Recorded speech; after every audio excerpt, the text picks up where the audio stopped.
paz. Bom estar aqui de novo. Uns estavam ontem à noite, né? Outros não. Um prazer, já me apresentei ontem. Bebeto, eu lidero uma organização missionária aqui no Brasil, chamada Missão Aliança. Vivo na cidade de Curitiba. E tenho partilhado aqui um pouco a respeito desse tema que foi colocado, missão, e falamos sobre isso ontem. Missão que se faz perto, missão se faz longe, mas também missão se faz perto. E a gente tem pensado um pouco da nossa responsabilidade como discípulo de Jesus aqui na cidade. É um prazer estar aqui. Então nós vamos seguir. A proposta é de refletir um pouquinho sobre esse estilo de vida dos seguidores de Jesus. É muito bom ter esse grupo aqui. Não é um grupo numericamente tão grande, mas é muito maior do que o grupo que Jesus liderou. Então já dá para fazer um movimento na cidade a partir de um grupo desse. Né? Imagine Jesus com um grupo desse. Né? Ele fez o que fez a partir de 12. Então aqui tem mais de 12. Mas é um grupo representativo muito interessante. Eu penso que essa é uma das coisas que a gente deve fortalecer nas cidades onde nós vivemos, né? Que o corpo de Cristo possa estar junto, né? Tem gente da quadrangular, da luterana, gente aqui da presbiteriana e outra presbiteriana, né? Ontem à noite também tinha, né, grupos de outras. Eu acho isso tão bacana, né? É uma expressão da unidade. Essa unidade do corpo de Cristo na cidade é uma expectativa de Jesus. Jesus falou que isso seria um testemunho para o mundo, né? E é tão bom ver isso, né? A gente tem muito mais coisas em comum do que diferenças, né? E às vezes a gente está focando tanto nas diferenças. Eu acho uma bobagem isso, é um desperdício. E em alguns lugares a igreja está muito dividida, muito partida. Às vezes está partida na cidade e às vezes está partida dentro dela mesmo, né? E se tem uma coisa que o mundo não precisa é de uma igreja dividida, né? Uma igreja dividida, ela não tem nada para oferecer para o mundo dividido, né? A gente perde a nossa capacidade de anunciar algo bom, né? O mundo está precisando de reconciliação, o mundo está precisando de paz, o mundo está precisando de unidade. E em tese nós deveríamos ter isso. Nós somos o povo do Shalom, nós somos o povo da reconciliação. Então, para mim, estar num grupo que tem, né, pessoas de diferentes denominações, diferentes comunidades, e unidas em torno de uma temática, que é o papel da igreja na cidade, é muito bom. E eu tenho certeza que alegra o coração de Deus. Pensar sobre a missão da igreja na cidade, superando essas barreiras denominacionais, pensar mais com perspectiva de reino, né? De reino. O reino é maior que a igreja. Tem que ter muito cuidado para que a gente não comece a confundir a nossa denominação com o reino. Ninguém fala isso, né? Mas às vezes a gente faz coisas que parece que a gente é a única expressão concreta do reino. Tem uma avenida que tem 15 igrejas, mas não tem a nossa. Então nós vamos plantar mais uma. Aquela hora para dar frente fechar, né? Porque aí a nossa vai ser mais relevante. Então, penso que falta um pouco dessa perspectiva do reino, que é maior do que a igreja, e a igreja é apenas um agente desse reino aqui na terra. Então, vamos olhar um pouquinho para esse tema, e a gente vai ter um segundo momento depois do café, que a nossa expectativa é que seja mais participativo. A gente quer partilhar algumas perguntas para discussão em grupos menores, e aí fazer uma coisa mais com mais interação, algumas questões para vocês pensarem no grupo pequeno, e se a gente administrar bem o tempo, a gente volta para uma partilha daquilo que foi discutido em cada pequeno grupo aqui para o grupão, tá bom? Isso depois do café. Essa é a nossa proposta para agora à tarde. Tem um reformador escocês, o presbiteriano conhece, né? John Knox. John Knox, ele dizia uma coisa interessante. Ele fazia uma pergunta. A palavra de Deus, ela tem poder para nos transformar. Todo mundo crê nisso. A palavra tem esse poder de transformar a nossa vida. E o John Knox, ele perguntava assim: por que nem sempre transforma? Por que ela nos alcança, mas nem sempre ela produz esse efeito esperado por Deus. E a palavra que chega até nós transforma, muda a nossa postura, muda a nossa cosmovisão, muda o nosso jeito de olhar para a vida, de olhar para o outro, de olhar para a cidade, né? De olhar para a criação de Deus. Existe uma expectativa de que essa palavra que chega até a gente transforme a nossa perspectiva, né? A nossa cosmovisão. Mas nem sempre transforma. E o John Watts fazia essa pergunta e ele mesmo dava uma resposta. Ele dizia que a palavra ela não transforma porque ela cai em corações duros. E essa palavra que tem poder para transformar, ela transforma quando ela cai em corações quebrantados. Eu acho isso tão lindo. A palavra de Deus, de fato, tem poder para nos transformar, para ressignificar a nossa vida, para dar direção, propósito, senso de missão. Mas nem sempre ela produz esse efeito, porque ela só produz esse efeito quando ela cai em corações quebrantados. E o John Watts continuava dizendo assim: e nós não temos competência para quebrantar os nossos corações. Nós precisamos pedir que Deus quebrante os nossos corações. Então, se o Espírito Santo de Deus quebrante os nossos corações, a palavra de Deus que cai em corações quebrantados pelo Espírito de Deus, ela produz transformação. Eu acho isso maravilhoso. Então, minha oração é que o Espírito Santo de Deus quebrante os nossos corações. Amém? Amém. Porque nós não temos competência para quebrantar os nossos corações. Deus precisa quebrantar os nossos corações para que a palavra dele, que é poderosa, caia em nossos corações e produza frutos de mudança, frutos dignos de arrependimento, né? Amém? Amém. Então, tem uma pergunta no programa, acho que a maioria do pessoal tem um programa, se não todos, não é? Estão me ouvindo aí? Tá bom, né? Abaixo da palestra, do título da palestra, o estilo de vida dos discípulos de Jesus, tem uma pergunta. Se a sua igreja deixar de existir, quem sentirá falta dela? Essa é uma pergunta que a gente fez na nossa comunidade, né, lá na região metropolitana de Curitiba. Meio que, no meio onde existe muita pressão, eu falei um pouco sobre isso ontem, tem muita gente acreditando que os indicadores de relevância de uma igreja é o número de membros que ela tem e a capacidade que ela tem de arrecadar dinheiro, né? Então, se arrecada muitos, tem boa arrecadação, tem muita gente, essa igreja é uma igreja relevante para a cidade. E a gente fez uma provocação aqui ontem dizendo que esses indicadores não têm sustentação bíblica, não temos referência bíblica para afirmar que os indicadores de uma igreja que faz sentido para a cidade é uma igreja que tem muita gente e muita grana, né? A igreja que Jesus inicia, aquele movimento, não era um movimento marcado por esses dois indicadores, muita gente e muita grana, né? Não era assim, né?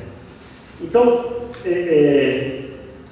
a provocação com essa pergunta aí é porque eu acredito que a resposta a essa pergunta vai sim indicar a relevância da igreja na comunidade. Então, você quer saber se a sua comunidade de fé, seja lá de que denominação for, você quer saber se a sua igreja tem alguma relevância para a cidade, para o bairro, para a sua rua, faz esse exercício. É um exercício que eu estou propondo, assim, pensa nisso.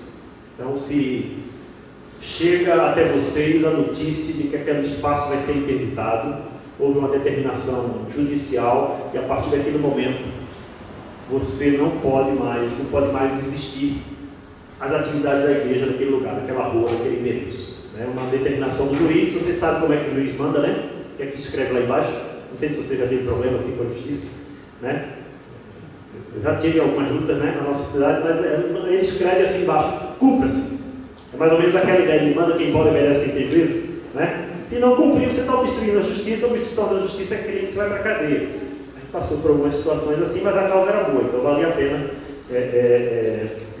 Então, houve essa determinação, né? A notícia espalhou no bairro, a igreja fechou. Essa igreja não existe mais aqui, não vai funcionar mais aqui nesse lugar. E a pergunta que a gente faz é: como os moradores do entorno da igreja iriam reagir a essa notícia? A vizinhança, o pessoal que passava ali na frente, a igreja fechou. Qual seria a reação deles ao saber que a igreja tinha fechado? Quais seriam as possíveis reações das pessoas, dos moradores do bairro, das pessoas que passam ali na frente? E eu estou pensando nos não membros, tá? porque a reação dos membros é mais ou menos previsível, né? Mas os não membros, como que os não membros reagiriam ao saber que aquela igreja não vai mais existir naquele espaço? E a gente pode imaginar inúmeras respostas, né? Não sei o que você pensa sobre isso. Eu podia fazer esse exercício e abrir aqui. O que as pessoas do bairro, como que elas reagiriam ao saber que a igreja fechou? Será que alguém ia gostar dessa notícia? Essa notícia seria boa para alguns? Eu já ouvi algumas pessoas com essa pergunta, né? A gente foi para a rua para ouvir, né? E teve gente que falou assim, graças a Deus, porque eles causavam um tumulto aqui na rua, estacionavam no portão dos outros, né? Deixavam lixo na rua, faziam barulho, o som deles é infernal, né? Muito barulho, atrapalhava todo mundo aqui. Que bom, né? Vai com Deus, né? Vai com Deus, eu ia falar mais. Eu já vi uma reação interessante lá em Recife, né, nesse exercício, de alguém falar assim, e tinha igreja ali? Sério? Porque era um prédio fechado, na maioria do tempo fechado. Sabe quando ele abria? Quando todo mundo ia para a praia. No domingo pela manhã ele abria, o pessoal estava na praia. Aí quando tinha gente no bairro, o prédio estava fechado. Aí teve gente que reagiu assim, é uma igreja ali, né? Essa é uma possível reação também. Assim, é um prédio que passa, tem até uma cruz, né? Mas assim, ele nunca viu nenhum movimento, ele nunca viu nenhuma atividade ali, né? Essa é uma possível reação também, as pessoas não saberem que ali tem uma comunidade de fé, né? Eu já vi outras reações também de pessoas falarem assim, não, essa igreja não pode fechar não. Eu vi lá em Itaperuçu mulheres falando assim, o meu filho não morreu no crack, porque essa igreja começou um trabalho com esportes, e meu filho foi salvo. Ele não morreu no crack, porque essa igreja deu uma oportunidade para ele. E a partir do futebol ele voltou para a escola, aí ele foi treinado para entrar no mundo do trabalho, ele está trabalhando, ele construiu uma família. Essa igreja não pode fechar, não. Essa igreja está salvando as crianças desse bairro. Eu vi uma pessoa falar em Itaperuçu, a esposa de um rapaz que foi assassinado, ele se envolveu com um crime, o último crime que ele se envolveu foi com um assalto a banco, e ele entregou alguém lá dentro do presídio, e na saída do presídio, você sabe como é que funciona, né? É melhor o cara estar preso, é mais seguro estar preso. Mas ele saiu do presídio e 2 semanas depois ele foi assassinado. E a nossa igreja acolheu essa família. A nossa igreja virou uma referência na cidade de uma igreja que vela bandido. Sabe, velório? Ninguém queria fazer velório de criminoso na cidade, né? E nós temos uma pessoa na igreja que tem uma paixão para trabalhar com velório. Está vendo? Né? É uma senhora sirene, ela quer estar perto das famílias que perdem alguém. Eu acho isso lindo. Ela quer estar perto, ela quer. E ela falou assim, Bebeto, por que a gente não começa a acolher as famílias dos bandidos? Então, pelo sul mata muita gente. Assim, tem uma ausência forte do Estado, não é que é violento, o pessoal ia para lá como voluntário, os pais ficavam ligando o tempo todo. E aí? Algum problema? A cidade é tranquila, né? Só que tem 32 mil habitantes e tem 2 policiais.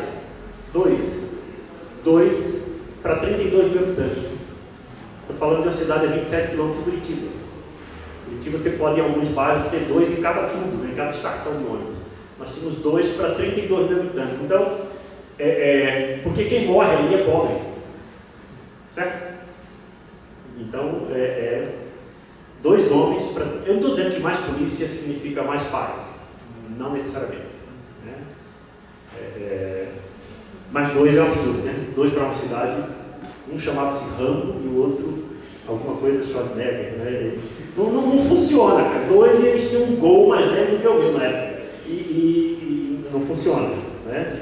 Então, a Sirlene fez essa proposta. Normalmente, sempre que alguém na nossa comunidade de fé falava assim, Bebeto, por que a igreja não faz tal coisa? A minha resposta era assim, quando é que você começa? Acho que Deus está falando contigo. Né? E era bacana, porque quando era sério, a pessoa falava, começa amanhã, a gente vai te apoiar. Né? Quando não era sério, a pessoa falava, sabe o quê? vou orar. Saber se era a vontade de Deus. Então, ela só queria criticar. Então, assim, isso é. Por que a igreja não visita mais? Como é que você começa? Você está inquieto com isso? Eu estou muito inquieto, porque a igreja está fazendo tal coisa. Olha, Deus está falando contigo. Essa inquietação é um negócio do Espírito Santo aí. Você começa quando? A gente tem que apoiar, né? Então, se lembra que essa ideia de velar criminoso, né? E acolher também. Ele falou, tá bom. Como é que a gente faz? Ele, não, eu vou para lá. A gente organiza o espaço, a gente faz café, a gente faz comida, e a gente acolhe a família, a gente ora para a família, abraça a família e fica perto dele, porque Jesus falou para a gente chorar com aqueles que choram. Eu falei, nossa, eu não tinha pensado nisso. Né? E começou esse processo de acolher. Então, matou bandido, a igreja, a Assembleia de Deus não quer velar, a congregação não quer velar, e a igreja católica não quer velar. Né? Aí, então uma senhora falou assim para mim, essa igreja não pode fechar. Ela não pode fechar, porque a família dos bandidos vão ser velada onde? Eu nem tinha pensado nisso, né? Então, são possíveis respostas que a gente vai ouvir se a gente fizer essa pergunta com seriedade. A pergunta nem está ali, né? Mas se a sua igreja deixar de existir, quem sentiria falta dela? Como as pessoas do bairro reagiriam se essa igreja sai? Não é? Eu penso que as respostas que nós ouviríamos a essa pergunta, especialmente vinda de não membros, a resposta mede o grau de relevância de uma igreja no bairro, mede o grau de relevância de uma igreja na cidade. E essa simulação, ela indica muito mais relevância do que número de membros e capacidade de faturamento, de arrecadação, coisas desse tipo. Né? Então é um exercício que eu proponho, né, para vocês fazerem na sua comunidade, de maneira muito aberta, de maneira muito honesta e pronto para ouvir. Pronto para ouvir, né, as possíveis respostas que podem brotar daí. Ok.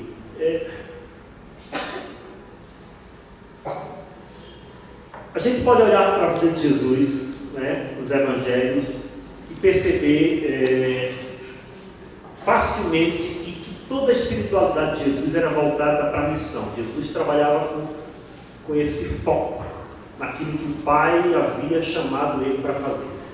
Eu falei ontem aqui, vou repetir especialmente para quem não viu, para quem não veio, né?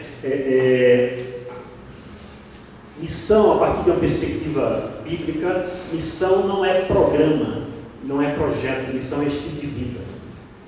Tá? O discípulo de Jesus, ele vive em missão. Né?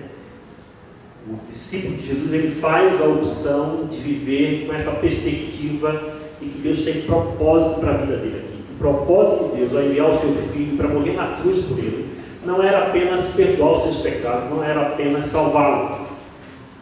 Porque se fosse, para que Jesus veio? Para perdoar os meus pecados e para me salvar.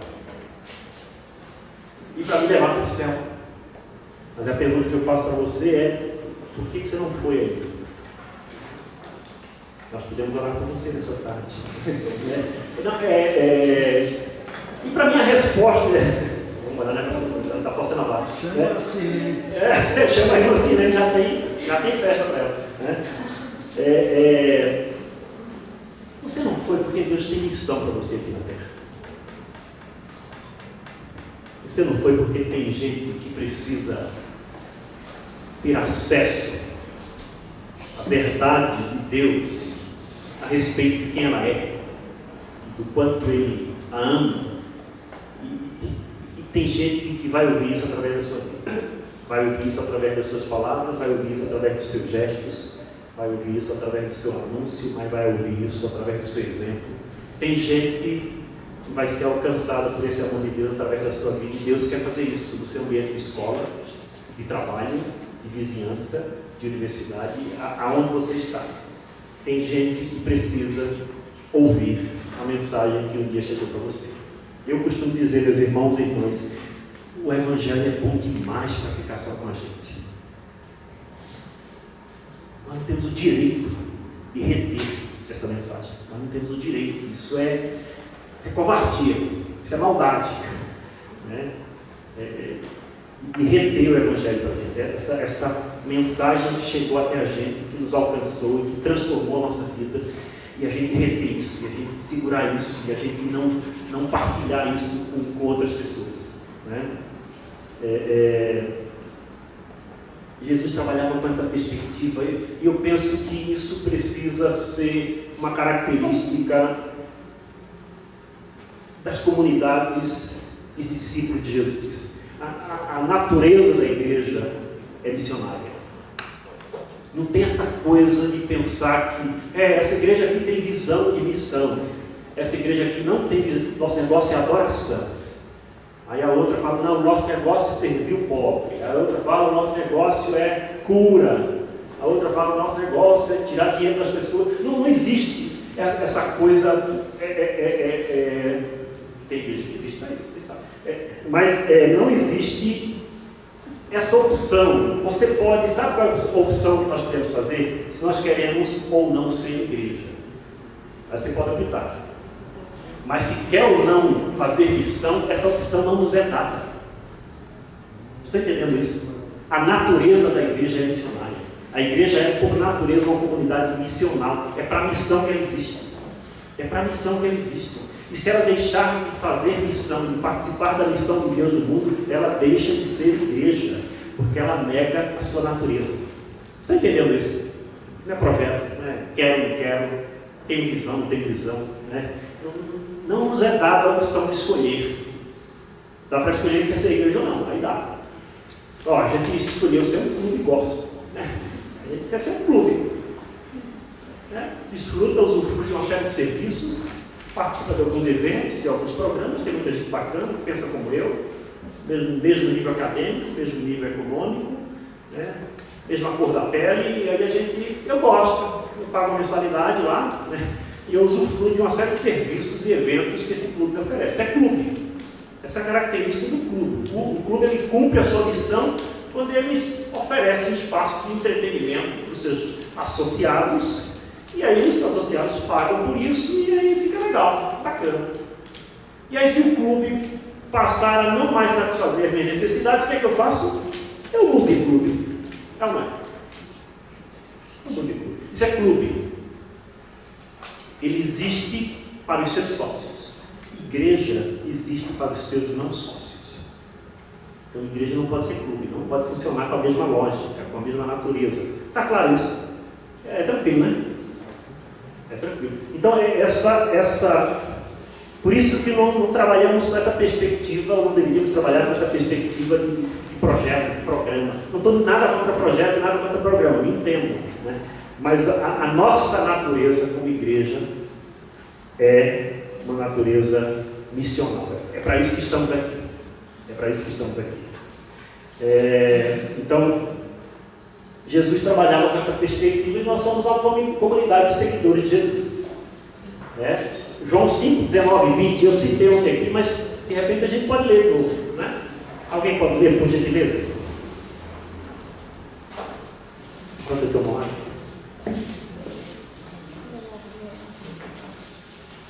João 5, 19 e 20. Então lhes falou Jesus: em verdade, eu digo que o Filho nada pode fazer de si mesmo, senão somente aquilo que vir do Pai. Porque tudo o que este fizer, o Filho também semelhante faz. Porque o Pai ama ao Filho e lhe mostra tudo o que faz. Maiores obras do que essas mostrará, para que os maravilheis. Amém. Jesus trabalhava com essa perspectiva de discernir o que é que o Pai estava fazendo no mundo. Qual que era a missão do Pai? O que é que Deus estava envolvido? Então Jesus trabalhava com essa perspectiva de discernir qual que era a agenda de Deus para o mundo. Né? E nós somos seguidores dele. E é esse caminho que nós precisamos fazer. Qual que é a agenda de Deus para essa cidade? O que é que Deus está fazendo? O que é que Deus quer fazer? E aí Jesus ele deixa claro que ele submetia a vida dele e a agenda dele é a agenda do Pai. O Filho não faz nada de si mesmo. Ou seja, eu não tenho projeto pessoal. Eu não tenho projeto pessoal. Não sou eu que defino a minha agenda. Eu até tenho vontade. Jesus tem vontade. Jesus não era 50% homem, 50% Deus. Ele era 100% homem, 100% Deus. Ele tinha vontade, como ser humano. Ele tem uma luta na hora da cruz. Ele tem uma luta, Jesus? Tem uma luta. Ele vai assim, eu estou indo, Pai. Estou indo na boa. Não, ele fala, Pai, se for possível, me poupa aí dessa dor. Me poupa disso. Então Jesus claramente ele tem vontade, mas ele submete a vontade. Ele fala, não seja feita a minha vontade, mas a tua. Então Jesus tinha vontade.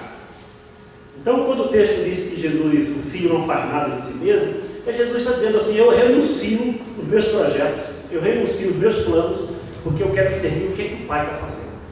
E aí ao discernir o que o Pai está fazendo, eu me submeto. Isso é viver em submissão mesmo. Viver em submissão é viver debaixo da missão de Deus. Submisso.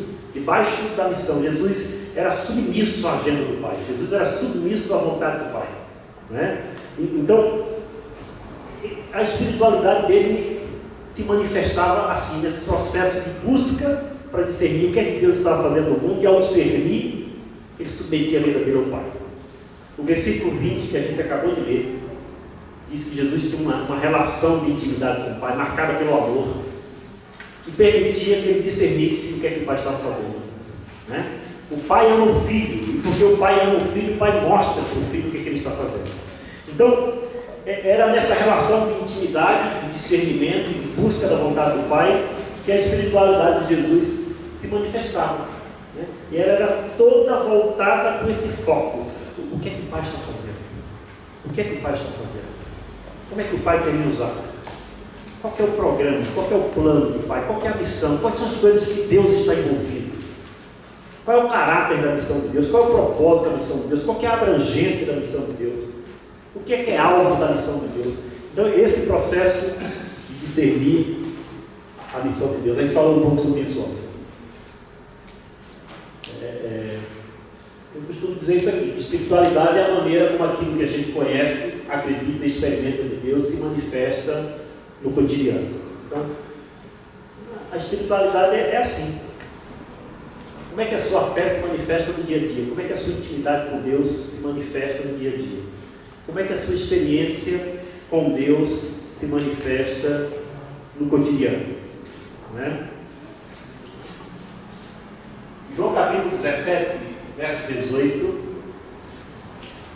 diz para onde é que o Senhor nos envia. É muito interessante, né? É muito básico isso, né? Mas o campo da missão de Deus é o mundo. É o mundo. O palco da missão de Deus é o mundo. Eu acho interessante que Jesus não envia os seus discípulos para o céu. Ele envia os seus discípulos para o mundo. Para o mundo. Esse está escrito em João 17, 18.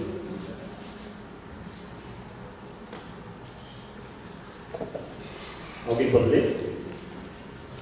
Assim como tu me enviastes ao mundo, também eu vos enviei ao mundo. É para o mundo que ele nos envia. Envia a gente para o mundo da mesma forma que Deus o enviou para o mundo. A gente pode olhar João capítulo 20, verso 21. João 20, 21 diz novamente: Jesus disse: Pai seja com vocês. Assim como o Pai me enviou, eu também os envio. Da mesma forma, do mesmo jeito, com a mesma proposta, com as mesmas prioridades, com os mesmos valores, do mesmo jeito que o Pai me enviou para o mundo, eu envio vocês para o mundo. Então, um alinhamento claro entre o estilo de vida adotado por Jesus e o estilo de vida que ele esperava que seus discípulos adotassem. Um estilo de vida marcado pela missão, um estilo de vida marcado pelo serviço. Isso é escolha, meu irmão. Isso é uma escolha que nós precisamos fazer, viu? Nós precisamos fazer. Em uma das suas declarações de missão, Jesus fala no Evangelho segundo São Marcos, no capítulo 10, no verso 45, Jesus fala assim: eu não vim para ser diaconado, mas para diaconar e dar a minha vida em resgate de muitos. Lembram disso? Marcos 10, 45. Eu não vim para ser servido, mas para servir e dar a minha vida em resgate de muitos. Jesus assume esse papel de diácono. Diácono, ele é um diácono. Essa expressão diácono, a expressão diaconia aparece cerca de 100 vezes no Novo Testamento. E é muito rasamente compreendida pela igreja. O pessoal sempre olha para Atos 6 para falar de diaconia, mas esse termo, não vou nem entrar nesse assunto, mas tem que aprofundar um pouco esse estudo da teologia diaconal. Jesus é um diácono, ele assume essa responsabilidade de ser um servidor. O Filho não veio para ser diaconado, mas para diaconar e dar a sua vida em resgate de muitos. Jesus está apresentando aí o seu estilo de vida. Basicamente, a gente pode resumir as opções em 2 estilos de vida. Tem as pessoas que existem para ser servidas e as pessoas que existem para servir. Jesus fala assim: eu escolhi o meu estilo de vida. Eu não vim para ser servido, mas para servir e dar a minha vida em resgate de muitos. Então, assim, o estilo de vida de um discípulo de Jesus tem que ser o mesmo estilo de vida adotado por Jesus de Nazaré. A igreja é, por natureza, uma comunidade diaconal, uma comunidade de servidores. Essa expectativa que Jesus tem que a sua comunidade, que os seus discípulos, que os seus seguidores adotem a diaconia como um estilo de vida. Paulo fala sobre a diaconia da reconciliação. A gente traduz a palavra para ministério, né? Toda vez que aparecer no Novo Testamento a palavra ministério é diaconia. Quando aparecer servir, é diaconia. Quando aparecer serviço, é diaconia. Não é? Então, começa a olhar para o Novo Testamento com essa perspectiva. Ok, então é esse mundo marcado pela solidão. A gente podia listar um monte de outras coisas, mas solidão, angústia, corrupção, opressão, injustiça, pobreza, ganância. Né? Porque tão escravizador quanto a pobreza é a ganância. Esse dia eu estava falando numa comunidade luterana, né, lá em Curitiba, e a gente tratando desse tema aqui. Ó. A gente reúne muito para discutir sobre como superar a pobreza, mas eu tenho visto poucas reuniões para discutir como superar a ganância. Né? Porque a ganância é tão escravizadora quanto a pobreza. O problema é que a gente começou a pensar que a acumulação de bens é bênção de Deus. Quanto mais bens eu acumulo, mais Deus está me abençoando. Eu não sei onde é que a gente encontra isso na Bíblia. Né? Mas assim, Jesus alertou a gente para ter cuidado. Né? Que não dá para servir a 2 senhores. Não dá. Você vai criar encrenca com um deles. Né? Então, esse mundo marcado, né, pela ganância, pela desordem, pela injustiça, é para esse mundo que Jesus nos envia para amar e para servir. Né? Que o Senhor nos envia para amar e para servir. Ok? O ministério de Jesus, eu falei um pouco sobre isso ontem, era um ministério, que são as fotos de uma comunidade rural lá em Itapemirim, comunidade do Caçador. Esse é um companheiro nosso lá, é o ministro de Eucaristia, seu Antônio Vitor. É um homem que a casa dele não tem chave. Já viu a casa que não fecha? A porta não fecha? Não fecha. Porque é uma casa que está aberta para todo mundo da comunidade. Ele é o ministro de Eucaristia, ele que abriu as portas da casa dele para a gente começar um trabalho nessa comunidade. É uma das comunidades mais pobres na região do Vale do Ribeira, mais pobre entre os pobres do Vale do Ribeira, e um homem fantástico. A gente tem estudado a Bíblia juntos, é um homem que consegue sentir o cheiro do Reino de Deus. Não sei se vocês já viram, né? O seu Antônio falou: vocês chegam aqui, eu sinto o cheiro do Reino de Deus. Muito amigo meu, eu lembro a primeira vez que ele falou isso, eu falei: seu Antônio, que narizinho bom seu tem, né? Você consegue sentir o cheiro do reino? Que é isso? Eu dei uma brincada assim, né? Ele falou: você nunca leu a Bíblia? Eu já li isso, né? Ele falou: você nunca ouviu falar do aroma de Cristo? Já? Então, o aroma de Cristo é o perfume do reino. Nossa! Eu dou um módulo lá na FATEC, lá em Curitiba. Eu vou levar o São Antônio para falar sobre o Reino de Deus. Ele tem 3 anos de escola, sabe? Mas é um homem que tem essa sensibilidade. Né? A religião a gente já tem, não precisa. Mas o Evangelho de Jesus de Nazaré a gente quer. Né? Então, é uma comunidade que a gente reúne os católicos. Né? O seu Antônio tirou e foi perseguido, não recebeu, o padre perseguiu ele. Né? O padre falou: o senhor tem que decidir, ou a igreja da Vinha ou a igreja católica. Ele falou: eu não posso escolher os dois. Né? Então, enquanto o senhor decidir, o senhor cala a boca na igreja. Eu achei tão atitude de submissão do seu Antônio. Aí pegaram os paramentos, a gente sabe o que é paramento, né? Aquela roupa que ele serve a Eucaristia. Pegaram, né? O padre pegou e falou: o senhor está suspenso as suas atividades até o senhor decidir se vai ficar com eles ou vai ficar com a igreja católica. Ele falou: eu quero os dois. Não, então enquanto o senhor não decidir, o senhor não fala mais na igreja.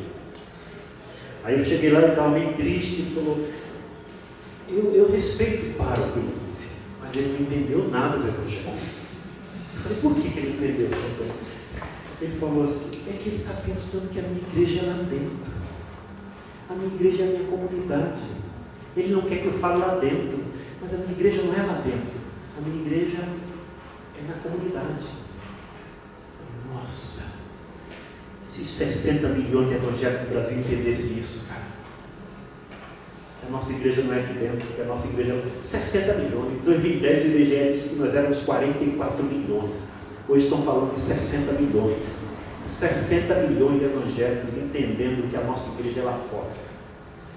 O movimento de Deus a gente reúne aqui, que é bom reunir, mas só faz sentido a gente continuar reunindo se a gente se espalhar durante a semana para fazer alguma coisa na cidade.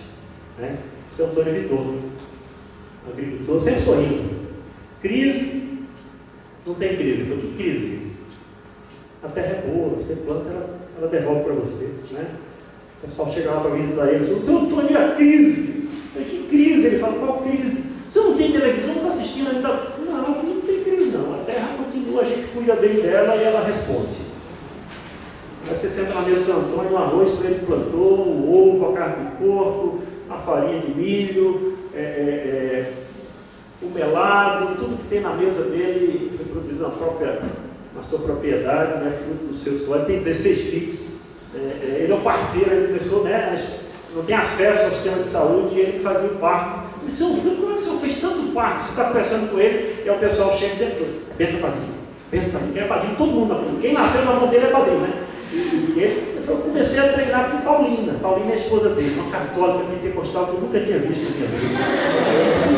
Já orou, meu filho? Já orou? Eu falo: qualquer problema, ela fala assim: já orou, Bebeto? Eu falei: vamos orar. Agora não, vai botar o joelho no chão. Ela fala, né? Então o pessoal fala: você não pode já converter? Eu falei: se ele se converter, ele desvia. Ele deixa quieto, pelo amor de Deus, deixa esse homem no caminho. Ele tirou as imagens da igreja, tirou. Aí eu descobri que não precisava desse bonequinho aqui, eu tirei tudo. Né? Tá bom, senhor Pedro, é com o senhor aí. Né? Então o senhor comanda aí. E esse homem está nessa dinâmica do rei. Aí o pessoal: nós vamos plantar uma igreja. Fica quieto. Tá bom, deixa assim. Né? A gente tem outras necessidades da comunidade e a gente celebra junto, a gente reúne junto. O seu Antônio é essa figura extraordinária que compreendeu o Evangelho, né? E é um amigão e um parceirão assim, de coração. Eu tenho aprendido muito com ele.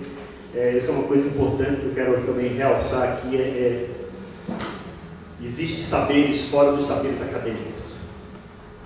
Se você quer servir a cidade como igreja, reconheça isso. Baixa a bola um pouquinho. Existem saberes fora do mundo acadêmico, existem saberes fora desse espaço de tanta mente brilhante. Tem os saberes não acadêmicos que a gente precisa considerar, que a gente precisa ouvir. Né? Tem muita sabedoria na vida, tem muita gente sábia. Esse homem estudou 3 anos na escola, né? E é um dos homens mais sábios que eu conheço na minha vida. Né? Aprendo muito com ele, ele diz que aprende comigo, mas eu aprendo muito com ele, e é um parceirão no serviço e na missão. Sempre falo dele em todo lugar.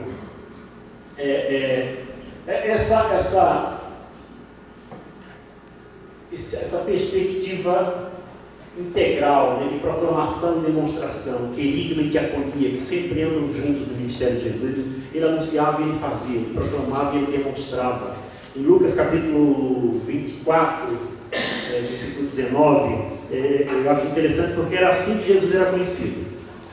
Jesus de Nazaré era conhecido como um profeta poderoso em ações e em palavras, em atos e palavras.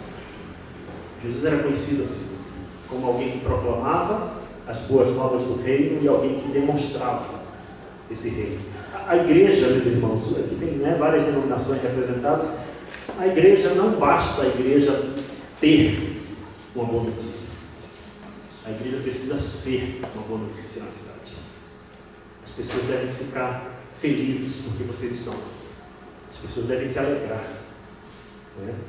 Vocês devem viver e agir de uma maneira que as pessoas agradeçam a Deus pela existência de vocês. Então a igreja precisa. Jesus de Nazaré era assim, era conhecido como um profeta poderoso em palavras e em ações. Seguindo, mas nós temos 10 minutos a arrepender. O café.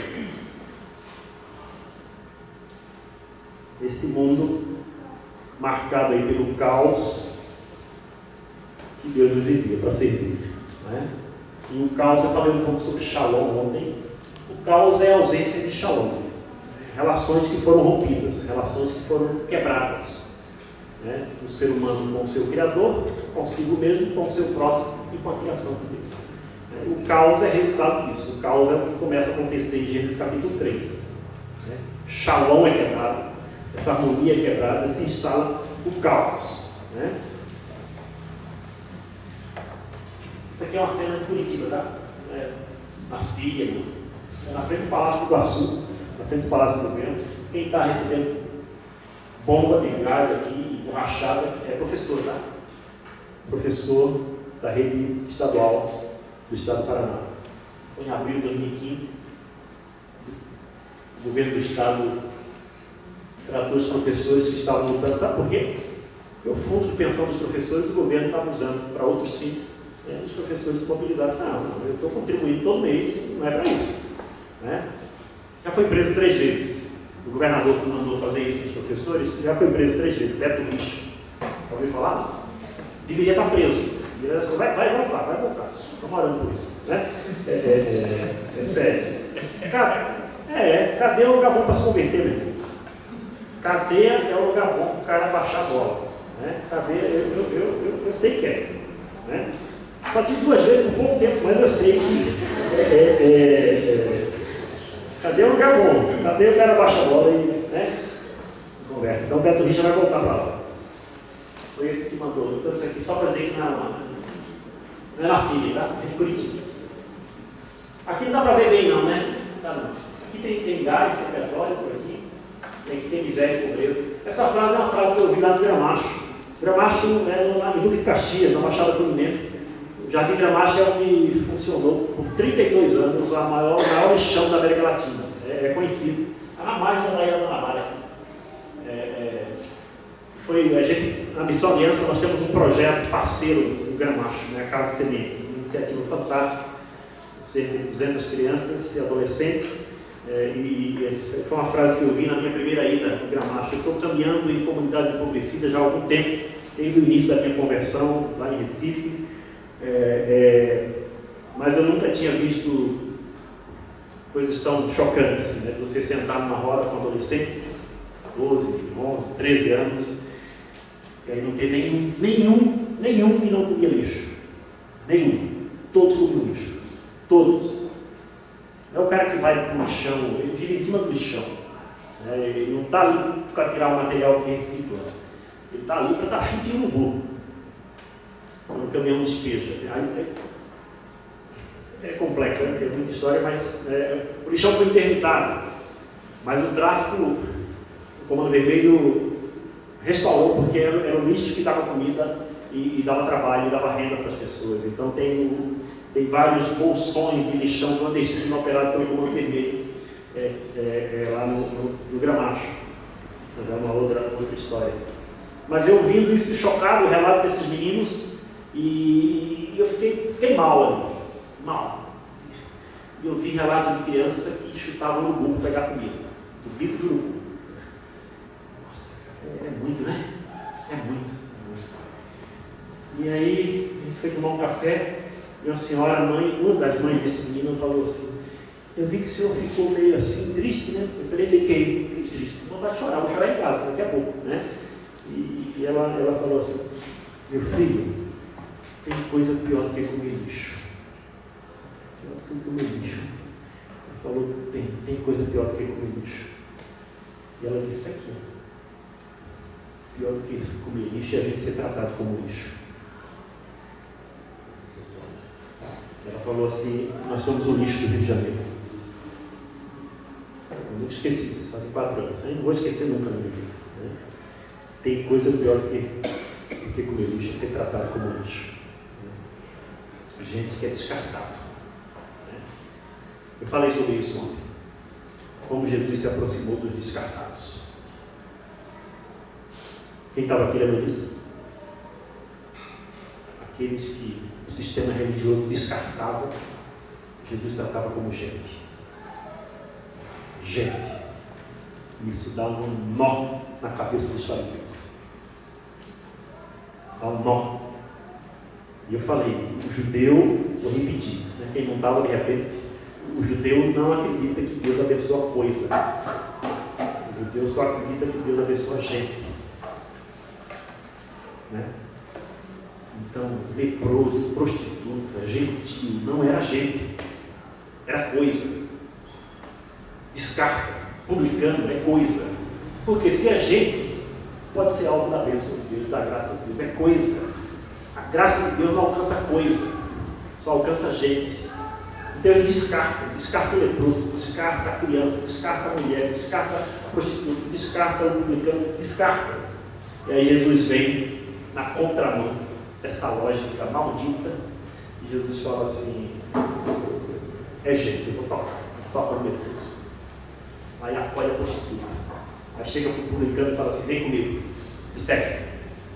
Isso dá um nó no sistema religioso, né? Então,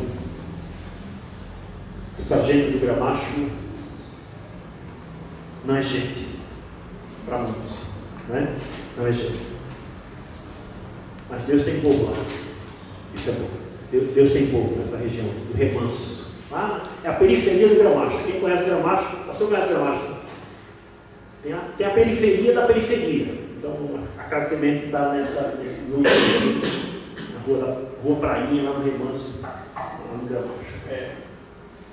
Falei sobre isso aqui ontem, né? Shalom é paz, né? Com Deus, consigo mesmo, com o próximo, com a atuação de Deus. Então, Shalom, acho que eu citei isso aqui ontem. Shalom resume o propósito de Deus para a vida humana e para a vida em sociedade. Eu vim para que vocês tenham Shalom, vida plena. Isso é Shalom. Vou correr aqui. E aí Paulo coloca em 2 Coríntios capítulo 5 o povo de Deus como um povo que promove Shalom. Shalom é reconciliação, tá? Aí Paulo fala assim: vocês que foram reconciliados receberam de Deus o ministério da reconciliação. Vocês são promotores de Shalom. Lembram disso? 2 Coríntios 5. Paulo fala assim: saiam pelo mundo e convidem pessoas a se reconciliarem com Deus. Isso é promoção de Shalom, promoção de reconciliação, né? Sai pelo mundo promovendo harmonia, reconciliação com Deus, né? 3B, né?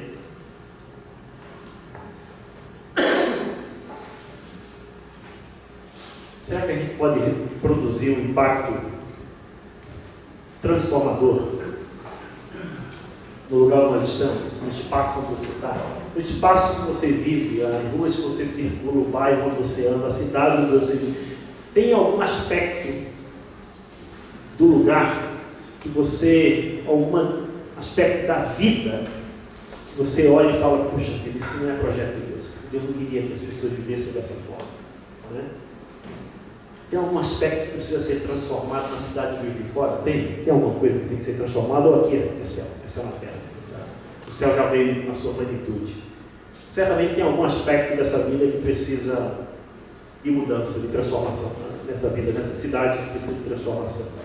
E às vezes a gente olha para o nosso tamanho, a gente acha que é pequenininho E as demandas são tão grandes lá fora, e a gente fica vendo, será que dá para transformar? Será que dá para impactar? Será que dá para produzir alguma ação de caráter transformador no lugar onde nós vivemos?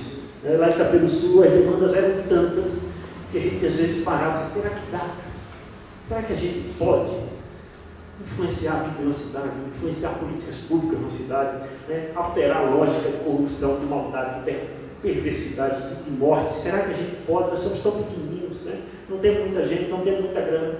Será que dá? E a resposta que a gente encontra nas Escrituras a essa pergunta, né? Será que a gente pode produzir algum impacto transformador no mundo, como igreja? E a resposta de Jesus ele diz que sim, cara. Jesus diz que sim. Nós podemos sim. Né? Então, eu acho que a gente para o café, tá? E aí eu quero, antes de dividir os grupos, eu quero olhar exatamente para a continuação do texto que o nosso irmão começou a ler. Acho que você parou no versículo 12 por aí, né? Onde Jesus usa essa figura, essa imagem, para falar a respeito do impacto que os seus discípulos causariam no mundo.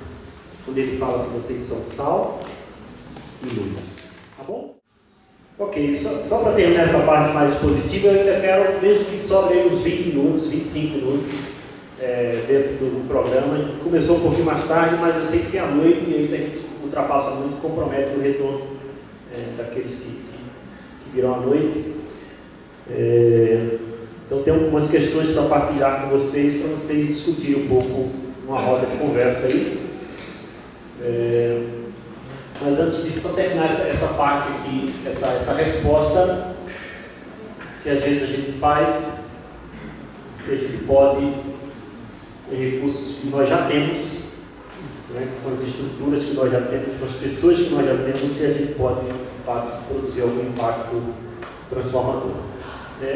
Jesus responde dizendo que sim, e Jesus usa duas figuras muito simples da vida doméstica para falar a respeito do impacto que os seus discípulos causariam no mundo. É sobre isso que Jesus está falando. Ele usa duas imagens, dois símbolos, coisa do dia a dia das pessoas. Eu acho isso muito bacana, e as pessoas quando ouvem, quem está ali perto dele, quando ouvem ele falar isso, as pessoas não saem dali para fazer um congresso, para montar uma conferência. As pessoas sabiam o que Jesus estava falando. Jesus falava coisas profundas, usando figuras muito, muito simples e coisas corriqueiras do dia a dia das pessoas. Então, para falar desse impacto transformador que os discípulos teriam na sociedade, Jesus usa essas duas figuras. Ele fala assim: vocês são o quê? O sal da terra. Vocês são o sal da terra, e vocês são também o quê? A luz do mundo. São essas imagens que Jesus utiliza para falar a respeito do impacto transformador que os seus discípulos causariam no mundo. Quando os discípulos ouvem isso, os discípulos sabiam para que serve o sal. Quando ele fala que vocês são o sal da terra, os discípulos sabiam que o sal ele tem basicamente duas funções essenciais, né? Uma dessas funções é impedir que o alimento apodreça. O sal tem essa capacidade de preservar o alimento. Não é verdade? Talvez a gente não faça mais isso, mas eles faziam isso. Eles usavam o sal para preservar o alimento. Então o sal impede que o alimento apodreça. Então, o que Jesus está dizendo para eles é que a presença de vocês na sociedade vai impedir que a sociedade apodreça. Vocês são sal de Juiz de Fora. Então, se alguma estrutura em Juiz de Fora está correndo risco de apodrecimento, vocês têm que estar lá. Porque a presença de vocês vai impedir que essa estrutura apodreça e contrair os meus sonhos, as minhas intenções, os meus planos e os valores do meu reino. Então, se tem alguma estrutura oprimindo, matando, violando direitos, Essa estrutura é a estrutura que está apodrecida. E ela precisa da presença do sal que pode impedir e interromper esse processo de apodrecimento. Se você tem uma bela peça de picanha, aqueles que são carnais, né, que comem, ou carnívoros, e ela está correndo risco de apodrecimento, você não olha para a picanha e fala assim: picanha, sem vergonha, por que você está... Não, você não culpa a picanha. É isso que acontece quando não tem nenhum meio para interromper esse processo da ação das bactérias. Vai apodrecer mesmo. Você não tem que culpar a picanha, você tem que perguntar: onde é que está o sal? Onde é que está o sal? Traz o sal! Traz o sal que a gente preserva ela, a gente vai dar um trato nela aqui, né? Então, quando tem uma estrutura na sociedade que está correndo o risco de apodrecimento, você não tem que ficar culpando o governo. Estava falando com a nossa irmã Simone, né? Você tem que olhar para a estrutura que está apodrecendo e perguntar assim: qual é a minha parcela de responsabilidade desse apodrecimento? Você vai ficar culpando direita, esquerda, centro, centrão, centrinho, bancada disso, bancada do boi, bancada bala, bancada bico. Você vai ficar culpando todo mundo e a gente tem que fazer essa pergunta assim: qual é a minha responsabilidade nesse processo? Você tem que perguntar: onde é que está o sal? Corre, traz o sal. Porque se tiver sal, preserva. Né? Onde é que está o sal no Brasil? 40 milhões, 45 milhões, 50 milhões, 60 milhões. Aonde? Lá em Curitiba tem os saleiros, estão abarrotados. Saleiro 8 mil, 5 mil, 7 mil, 6 mil. Os caras querem mais. Sal dentro do saleiro. Não serve nem para decorar a mesa, porque os médicos nem recomendam mais saleiro na mesa. Peça de decoração. Saleiros estão abarrotados. Jesus, em momento algum, falou para os seus discípulos: vocês vão ser sal do saleiro. Ele falou: vocês vão ser sal da terra. É fora do saleiro que o sal cumpre a sua função. Dentro do saleiro é só para decorar. Né? Vocês são sal da terra. Então a presença de vocês vai impedir que a sociedade apodreça. É disso que Jesus está falando. Os caras sabiam. Uma outra função do sal, importante também, é realçar o sabor do alimento. Não é? O sal não tem essa função? Você pode comer um peixe, gosto muito de peixe. Você pode comer a mesma espécie de peixe sem sal e pode comer temperadinho com sal. Tem diferença? Mesmo peixe, mesma variedade. Sei lá, fala o nome de um peixe. Roubado. Com sal e sem sal, tem diferença? Você precisa ver o sal.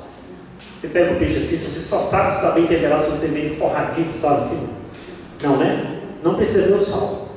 A marca do sal interessa? Minha mãe fazia muita comida boa. E muita gente ia na casa da minha mãe para comer. E era muito comum as pessoas pedirem receita na mesa. Já viu isso? Como é que você fez isso aqui? Minha mãe fazia as coisas de cabeça assim. E eu vi muita gente pedir receita para minha mãe, vi minha mãe dar receita assim de cabeça, mas eu nunca vi ninguém perguntar assim: Lucimar, que sal é esse que você usou? É cisne, né? Eu nunca vi ninguém perguntar a marca do sal. Então não interessa se esse sal é presbiteriano, não interessa se esse sal é batista, se esse sal é assembleiano, é luterano, não interessa. O que interessa é que é sal. Se for sal, salga. Se for sal, realça o sabor do alimento. Então não precisa ser muito sal, nem importa a marca do sal. Tem que ser sal e tem que estar presente. Jesus está dizendo assim: a presença de vocês na sociedade vai realçar a beleza e o sabor da vida na sociedade. Onde vocês estiverem presentes, a vida vai ser melhor. A presença de vocês no bairro vai tornar o bairro um lugar melhor. Tudo que é bom e belo na minha criação vai ser realçado com a presença de vocês, porque o que eu fiz continua sendo bom e belo. Tudo que eu fiz é muito bom. O pecado não destruiu a obra de Deus, manchou, deturpou, enfeiou, mas não destruiu. Então a presença do sal realça tudo que há de bom e belo na vida. E Jesus está dizendo para os seus discípulos: vocês presentes na sociedade, vocês vão impedir que a sociedade apodreça, mas não só isso, vocês têm uma função positiva. Vocês vão fazer com que a vida em sociedade se torne melhor. O lugar onde vocês estiverem vai ser o lugar melhor para viver. Essa é a função do sal. Amém? Amém. Vocês são sal da terra. Vocês são sal e juiz de fora. Né? A outra imagem que ele usa é a luz. Vocês são a luz do mundo. São a luz do mundo. O verbo aí está no indicativo, né? Vocês são. Eu fui fazer engenharia porque eu não gostava de português. Mas eu sei que aqui o verbo está no tempo é esse, é no indicativo. Eu gosto muito de escrever, eu gosto, né, de redação e tal, mas depois de falar vocês são a luz do mundo, Jesus fala assim, brilhem. Brilhem. Aí não está mais no indicativo, está no imperativo. Vocês são luz. Porque vocês são luz, o que é que vocês fazem? Brilhem. Não é dada a opção se a luz quer ou não quer brilhar. É luz, brilha. Você pode perguntar onde? Que tem que brilhar porque é natureza, é para isso que existe. Né? Onde? Aí Jesus responde, diante dos homens. Diante dos homens, está no texto. Né? Brilha. Então é no meio. Quando o sol está se pondo e a cidade começa a escurecer, você não tem que criticar o sol, porque está indo embora, né? Você tem que perguntar onde é que está a luz. Acende a luz. Luz dissipa as trevas. Né? Vocês são a luz do mundo. E eu acho fantástico que Jesus ele associa esse brilho do cristão na sociedade, sabe a quem? Mateus 5. Assim brilhe a luz de vocês diante dos homens, para que vejam as suas boas obras e glorifiquem ao Pai de vocês que está nos céus. Jesus associa o brilho do cristão à sociedade à prática das boas obras. Eu acho tão fabuloso que Jesus fala assim, as pessoas vão ver o que vocês estão fazendo. Jesus não fala assim, as pessoas vão ouvir o que vocês estão dizendo. É interessante, eu acho interessante. As pessoas vão ver as suas boas obras e vão fazer o quê? Glorificar o Pai que está nos céus. Esse é o fim da missão, a glória do Pai. Esse é o fim da missão. Eu acho isso uma relação, uma associação direta do brilho do cristão na sociedade à prática das boas obras. Vocês vão fazer o bem na cidade e as pessoas vão ver o que vocês estão fazendo e vão falar, nossa, Deus existe. Deus existe. Né? Então, isso não é algo opcional, meus irmãos. A prática do bem realizada pelos cristãos no mundo é parte do alvo de Cristo ao nos redimir. Jesus foi para a cruz e ele tinha em mente essa perspectiva de que ele iria nos redimir. Mas ele não apenas iria nos redimir, ele ia nos incluir numa comunidade de redimidos. Mas ele não apenas iria nos incluir numa comunidade de redimidos. Sabe o que ele ia fazer? Ele ia trabalhar para que essa comunidade de redimidos se tornasse uma comunidade dedicada à prática das boas obras. Zelosa. Vocês lembram disso, não? Está em Tito, capítulo 2, verso 14. Se você acha que eu estou inventando coisa, dá uma olhada, vale a pena ver de novo. Né? Tito, capítulo 2, verso 14. É interessante porque eu não quero estender muito já, mas só olhem aí, né? Marquem, de repente eu venho falando um negócio lá que não tem nada a ver. Tito 2, 14.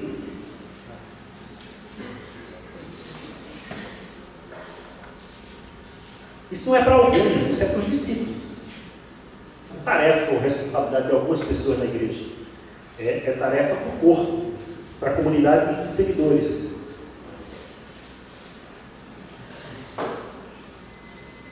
Tito, a gente passa batido da leitura de Tito, né? Então, curtiu, né? Dá até trabalho para a gente achar. Mas, assim, é uma cartinha muito bacana.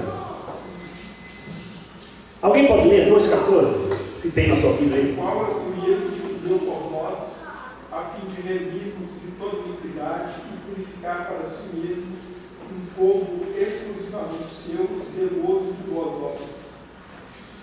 Veja, se entregou por nós a fim de nos remir de toda maldade e purificar para si mesmo um povo particularmente seu, dedicado à prática das boas obras. No contexto da redenção, no contexto da entrega, no contexto da cruz. Era parte do projeto, criar uma comunidade de redimidos, um povo zeloso, dedicado à prática das boas obras. Para que serve um crente? Para que serve um crente? Essa é uma pergunta boa para você fazer na rua, dentro do ônibus, né? Pergunta para as pessoas, para que serve um crente? Você vai ouvir coisas que eu não gosto, né? Mas de repente você pode ouvir coisas boas, né? Para que serve um crente? Crente que segue Jesus, serve, sabe para quê? Para sair por toda parte fazendo bem. Estou falando de Atos, capítulo, vai vendo na mente, né? Atos 10, 38, Pedro fazendo um discurso na casa de Cornélio, apresentando Jesus para as pessoas. Pedro fala assim: Jesus de Nazaré foi ungido com o Espírito Santo com poder e saiu por toda parte fazendo bem. Eu acho isso lindo. Ungido com o Espírito Santo com poder para sair por toda parte fazendo bem. Mais uma vez, 60 milhões de pessoas ungidas com o Espírito Santo com poder, não para ser poderoso, para sair por toda parte fazendo bem. Dava uma impactada nesse Brasil? Não dava? Fala sério. Fala sério. 60 milhões de pessoas habilitadas com o Espírito Santo, não para ser poderoso. Meus irmãos e irmãs, o Brasil não precisa mais de igreja poderosa. O Brasil precisa de igreja amorosa. Amorosa, igreja que acolhe, igreja que ama, igreja que serve, igreja poderosa.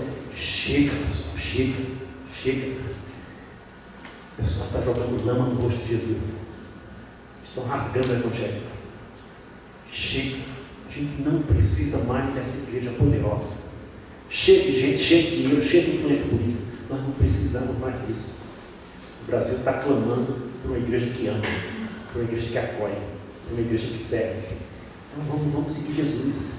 Vamos dar a volta por baixo. Eu falei isso ontem. Dar a volta por baixo. Né? Não querer dar a volta por cima de ninguém. Né? É de igreja amorosa que a gente precisa, e não de igreja poderosa. Né? Porque o poder dado pelo Espírito não é para ser poderoso, é poder para morrer. Vocês receberão o poder do Espírito Santo e serão minhas testemunhas. Mártires é a palavra no grego. Mártires, vocês vão morrer. Vocês vão morrer. E ali falava de morte física, mas também fala de morte para si mesmo. Você só pode servir o outro, olhar para o outro, perceber o outro, se você sair de você mesmo. Tem que morrer. Isso é obra do Espírito. A gente precisa dessa ação do Espírito Santo para nos libertar do egoísmo, ou dessa cultura hedonista, né? Que vem triturando e atropelando tudo e todos, e arrebanhando gente. Eu é que importa. Vou investir em mim, é a minha educação, é a minha formação, é o meu dinheiro, é a minha profissão, é eu. Né? Quem é que pode nos libertar disso? Livro de autoajuda? Não liberta nada. A gente sabe que liberta é a ajuda do alto, não autoajuda. O negócio de autoajuda, o primeiro a ser ajudado é o escritor, né? Vem pra caramba, né? É de ajuda do alto que a gente precisa, para sair da gente mesmo, de perceber o outro. Né? Já foi, né? Vocês são sal e luz. Amém? Sal e luz. Então, salve e brilhe. Não precisa ficar discutindo o que é mais importante, palavras ou ações. Prega ou serve as pessoas. Faz as duas coisas. Quem está falando para você escolher uma coisa ou outra? Como era o ministério de Jesus? Jesus de Nazaré é um profeta poderoso em obras e palavras. Palavras e ações, proclamação e demonstração, querigma e diaconia, o ministério de Jesus era uma coisa só. A gente é que tem essa cabeça de criar departamento, né? A gente começa a separar o que Deus uniu. Evangelho é boa notícia. Boa notícia para quem está com fome é o quê? Culto. É comida. Cafezinho vermelho feito. Eu sei que vocês estavam me ouvindo aqui, mas todo para tomar café, né? Para quem não tem emprego é uma oportunidade de trabalho. Né? Para quem não tem abraço é abraço. Para quem tem consolo é consolo. Para quem está desesperado e precisa de uma palavra que dê norte para a sua vida, é um anúncio. Né? Para quem está se autodestruindo, É uma palavra de esperança. Então, o ministério de Jesus é assim, as palavras elas explicam a realidade do amor de Deus revelado na Bíblia e as ações demonstram concretamente o amor de Deus pelas pessoas. Então, a gente não tem que ficar perdendo tempo escolhendo uma coisa. Sabe aquela discussão? Não sei se existe ainda por aqui, né? Evangelismo e ação social. A gente faz evangelismo ou a gente faz ação social? Que história é essa? É a mesma discussão, o pessoal faz em congresso para discutir isso. É a mesma coisa ir para o congresso para discutir qual é a asa do avião mais importante, do lado direito ou do lado esquerdo. Você vai para o congresso para essa discussão, vai perder seu dinheiro. As duas. O que é mais importante? Proclamar ou demonstrar? As duas coisas. Proclama e demonstra. A palavra explica e a ação demonstra, né? O amor de Deus revelado na Bíblia e o amor de Deus pelas pessoas, né? Então, vou passar isso aqui. Só enfatizando que não é para nós, é para todos. Então, tem algumas perguntas para discussão e mesmo que o tempo seja curto, eu acho que vale a pena. Eu não sei como a gente faria a divisão aí dos grupos. Eu sei que a gente acaba perdendo tempo, né? Mas não queria que dispersasse. A gente tinha pensado inicialmente, né, Natan, em ser por igrejas aqui representadas, mas eu não sei se vai ficar um grupo muito grande de alguma. Como vocês pensam que a gente poderia discutir essa? Eu só queria que fosse no grupinho, porque no grupinho eu acho que há mais interação do que a gente abrir simplesmente as perguntas para vocês participarem daí. O que vocês acham? Os grupos, as pessoas que estão mais próximas se unem. É? 3 a 4. 4 ou 5 pessoas no grupo, tá bom? Vocês se organizam aí? Então, não precisa copiar nada, mas tem algumas questões aqui. Riqueza, talentos na sua igreja local. Você sabe? Você conhece as pessoas? Quem tem habilidade com quem tem. Não é? Porque às vezes a gente fica meio acanhado de falar quais são as nossas habilidades, quais são os nossos dons, mas de repente alguém fala para você. Então você conhece as habilidades? Além das pessoas que estão no seu grupo, você poderia listar alguns nomes e habilidades de fulano. Eu lembrei de fulano, que fulano é bom nisso. Né? Fulano é bom nisso. Tá? Um pouco do talento. Né? O que é que no seu bairro reflete claramente a ausência de Shalom? Você olha para o seu bairro, para o bairro da sua igreja, o que é que manifesta essa ausência de Shalom? Né? Existe alguma realidade correndo o risco de apodrecer? Ou existe alguma realidade perdendo o sabor? Né? Outra pergunta é cruzar essas duas coisas. Isso aqui é um exercício muito prático. Você olha para a realidade de fora, para as demandas de fora, e você olha para os talentos de dentro. E esses talentos de dentro podem ser organizados para suprir essa demanda de fora. Esse processo também é um processo que gera na comunidade de fé essa característica missional. Uma igreja que ouve e que encontra nos seus recursos principais, que são as pessoas, a resposta para voltar. Então a gente está cruzando a coisa aqui. Quais são os talentos? Qual é a demanda? Você consegue enxergar o mundo? E aí, como é que poderia unir para dar uma resposta? Né? E aí você pode formular essa resposta com 3 questões e perguntar também, às vezes, se existe algum impedimento para que essa resposta aconteça. Então, discutir um pouquinho sobre isso. É isso aí. Poucas vezes a gente para discutir sobre essas questões tão práticas e tão concretas da nossa caminhada de fé, né, como igreja na cidade. Né? O que é que a gente está ouvindo em grito lá fora? O que é que a gente tem de habilidade e talento aqui dentro? Como é que a gente poderia dar uma resposta para isso? E se não está dando uma resposta, o que é que impede a gente? Né? O que é que trava o processo? Se a gente consegue ouvir, consegue discernir essa riqueza de talentos e habilidades que temos dentro da comunidade, por que não responde? Por que não vira nada?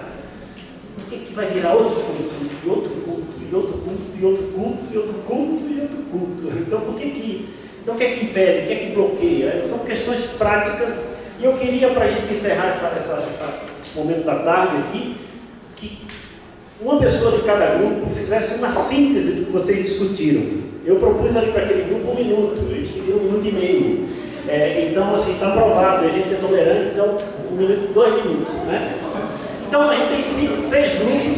Se a gente tiver entre 1 e 2 minutos para você fazer uma síntese da discussão, alguém do seu grupo que puder, que você elege aí, né, os escolhidos. Então, vamos começar com esse grupo aqui. Alguém controla o tempo que não seja eu? Bom, respondendo a pergunta número 1, eu sou a Gabriele, gente. Bom, respondendo a pergunta número 1, quais são as pessoas que têm algumas habilidades aqui da igreja? A gente citou o Daniel, que sabe cozinhar, e o Edmilton também. O Almir, que tem habilidade manual. A Lud, que é super criativa.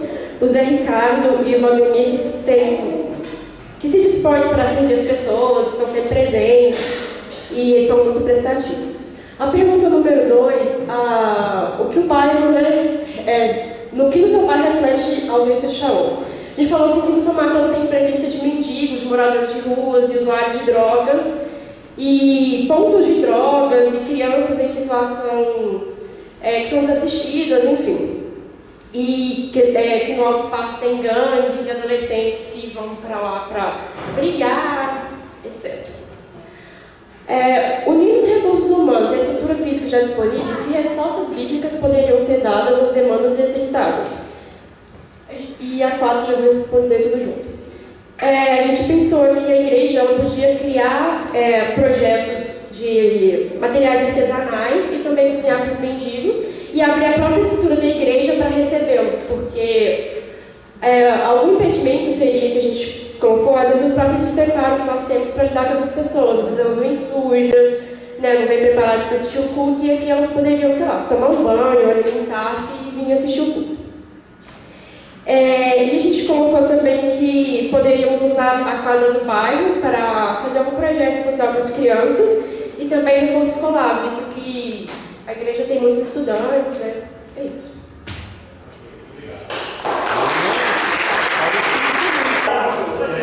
Olá, eu sou Maritza, para quem não me conhece. Nosso grupo discutiu um pouco, na primeira aqui, nós pegamos um pouco mais sobre as riquezas acadêmicas da nossa igreja.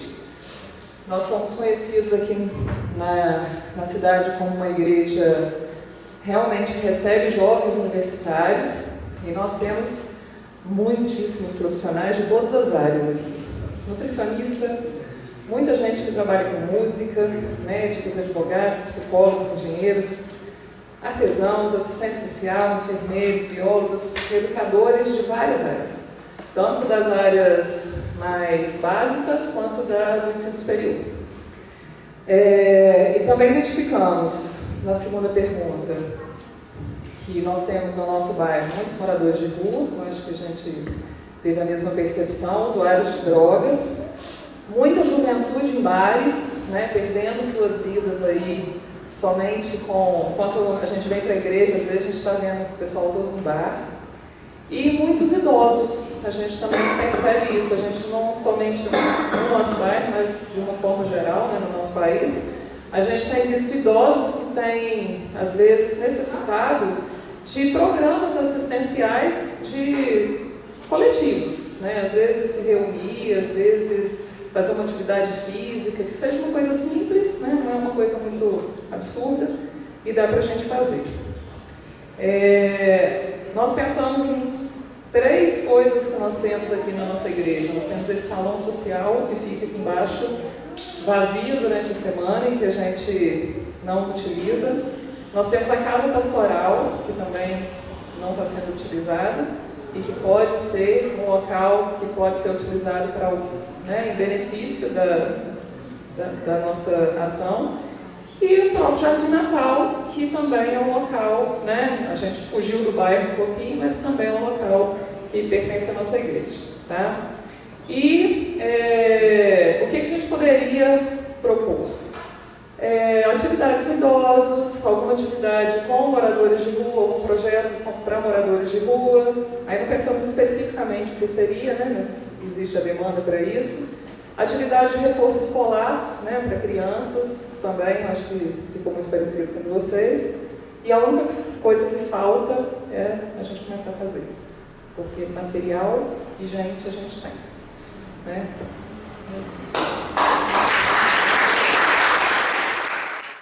Meu grupo é Denete, Beatriz, Antônio.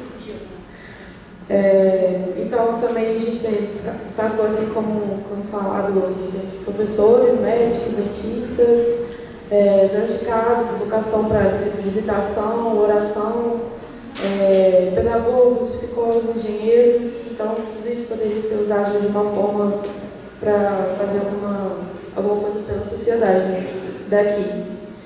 E aí, na questão 2, que foi o que reflete a ausência de chalões. Também pensou nos moradores de rua, porque quando a gente anda aqui sempre tem um touro, né?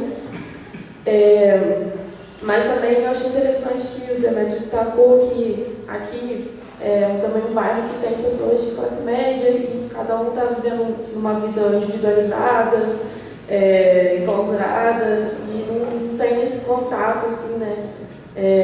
Isso é uma questão desse século, né? O individualismo. E aí, como uma proposta para isso, a gente pensou um ciclo de palestras nessas áreas da saúde, do direito, uma coisa para trazer essas pessoas. E para a questão dos moradores de rua, seria dialogar com o poder público, que poderia ser feito, porque também existe uma questão que a gente estava conversando de uma lei que impede que você fique estimulando esse ciclo de alimentar e a pessoa continuar na rua, e também de forma compulsória também eles não podem se retirar se a gente não quer ser retirado. Então, tudo isso alguém poderia dialogar com o poder público uma melhor saída, e a dificuldade para isso seria a própria questão da lei, do que o poder público fala a respeito disso, e do individualismo seria o interesse pessoal acima dos valores de Deus, né, das pessoas, defender a própria convicção, ou então o materialismo, colocar isso e só afastar a comunidade, né, como um todo.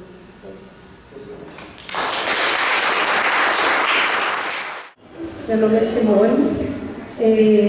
A gente colocou também algumas coisas parecidas e algumas coisas um pouquinho variadas. Como talentos, nós colocamos a questão de música, palavra, oração, os profissionais que nós temos, tanto liberais, né, como também profissionais diversos.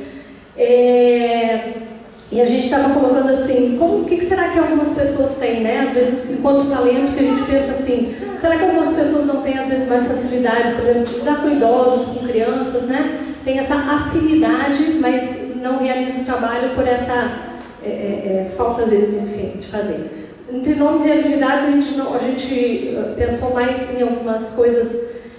Nós não nos sentimos muita vontade de falar nomes de outras pessoas que não do grupo, né? Porque eu acho que o mais importante do que apontar o outro é saber o que eu vou fazer. Então a gente colocou a princípio, né, oração, local, atuação no local de trabalho, que às vezes a gente pensa assim, não, eu tenho que pegar aquela pessoa que está lá necessitada, mas o meu próximo que está do meu lado, no meu local de trabalho, às vezes é uma pessoa que está com as angústias, né? De não ter Deus em sua vida e vivendo muitas coisas, e às vezes a gente não presta muita atenção, a gente acha que está lá por nossa causa. Não, Deus me colocou aqui para o meu trabalho, o meu sustento. Na realidade, a gente está lá para ser sal da terra e luz do mundo.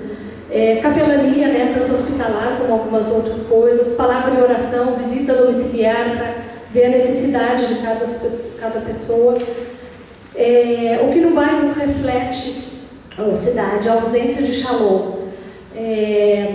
Por exemplo, né, no Jardim Natal, a necessidade de registro das crianças, elas não podem se matricular na escola porque não tem esse registro, então depende de tempo e disposição para ir lá auxiliar no registro das crianças, para depois fazer a matrícula na escola, né? Nas universidades, que a gente vê hoje muitos jovens também, inclusive, né, a questão do suicídio, como o pastor também tratou aqui, que a gente vê as angústias mesmo que as pessoas estão vivendo. Às vezes até tem o que comer, tem onde morar, tem o que vestir, mas, né, as outras intempéries que se vive, e a gente precisa, né, ver as pessoas adoecidas. Asilos, orfanatos, nós temos aqui no final da Rua São Mateus, né, por exemplo, um asilo, né, eu soube que a SAF também já fez algum trabalho lá, mas de repente a gente pudesse fazer isso com mais frequência mesmo, né, uma coisa mais dessa assistência mais próxima.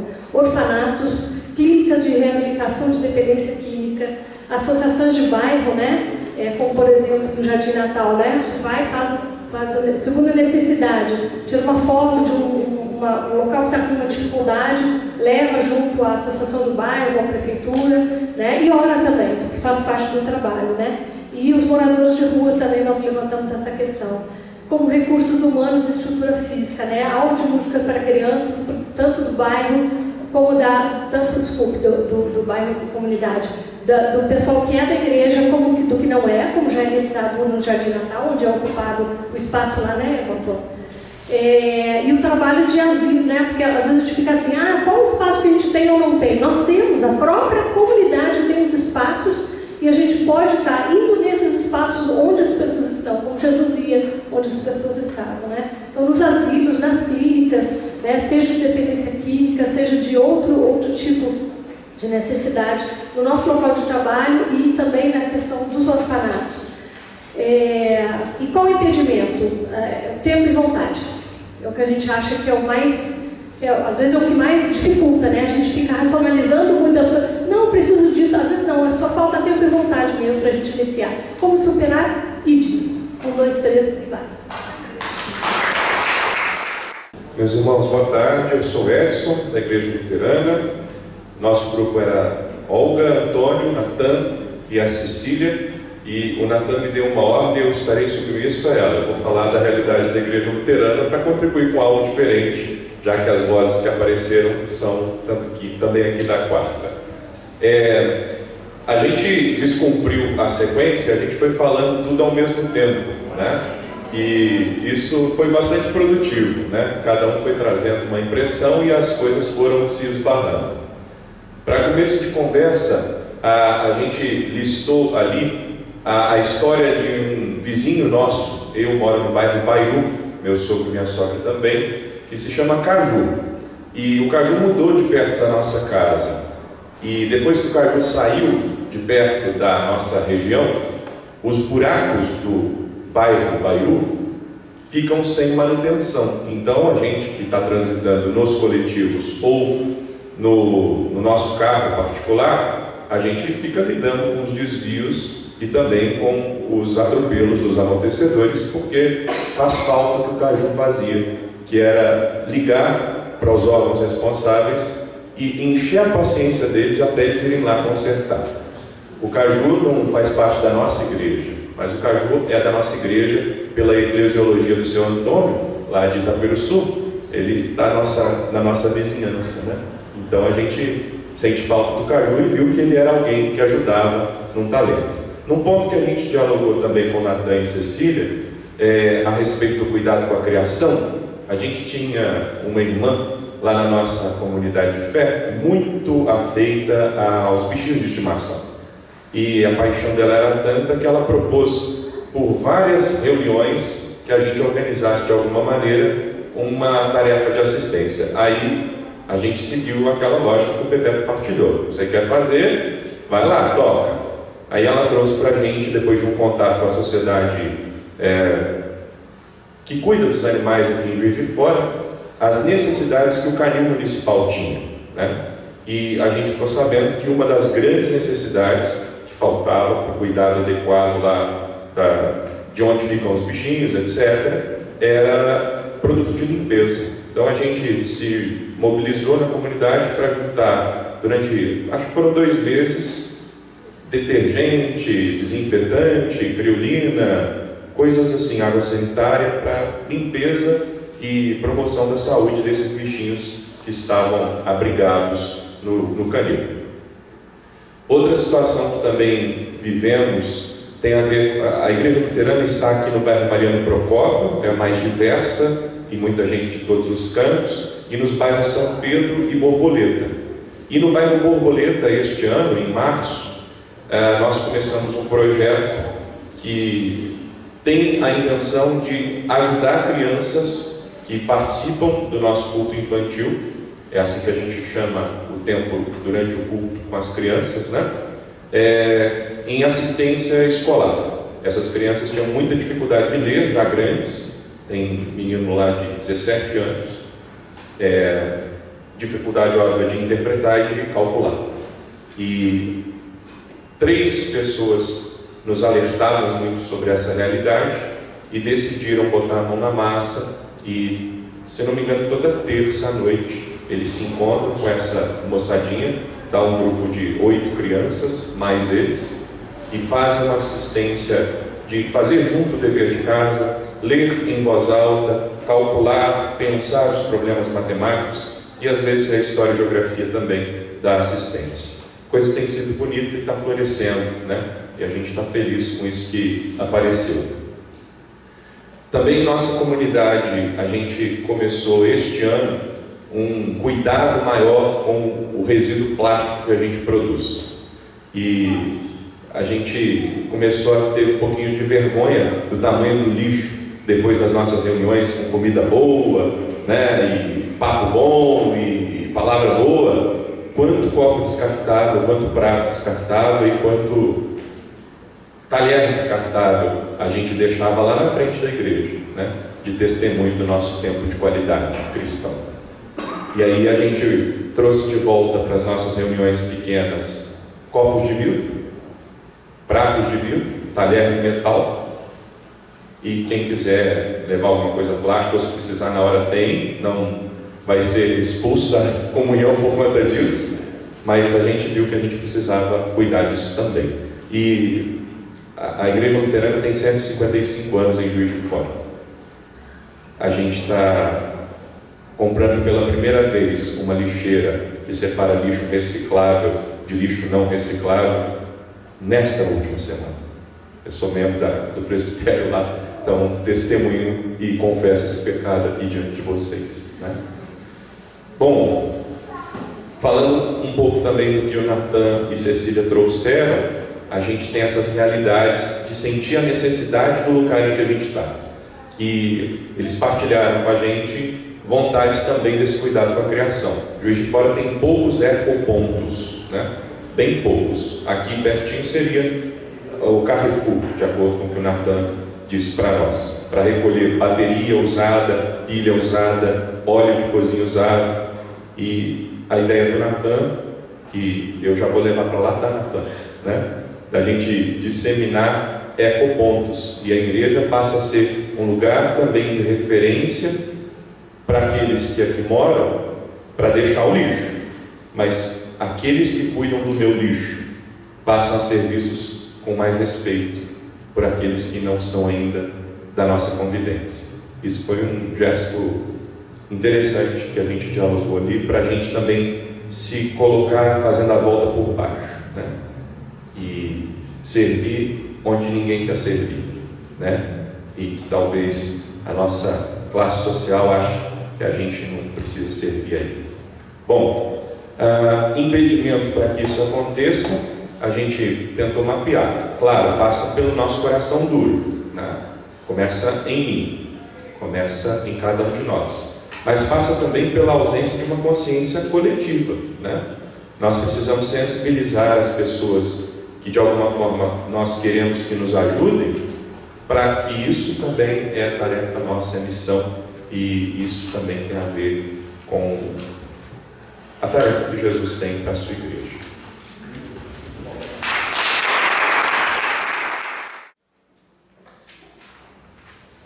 Boa tarde, meu nome é Karine e, sendo a última a falar, várias demandas que foram identificadas aqui, o nosso grupo também identificou, e eu acho que isso revela para a gente que é uma realidade do nosso bairro, né? Nós não estamos tirando essas demandas da nossa cabeça, são demandas que de fato existem, então precisam ser tratadas. Eu só vou pontuar então duas demandas que foram convergentes, trazer alguns apontamentos um pouco diferentes.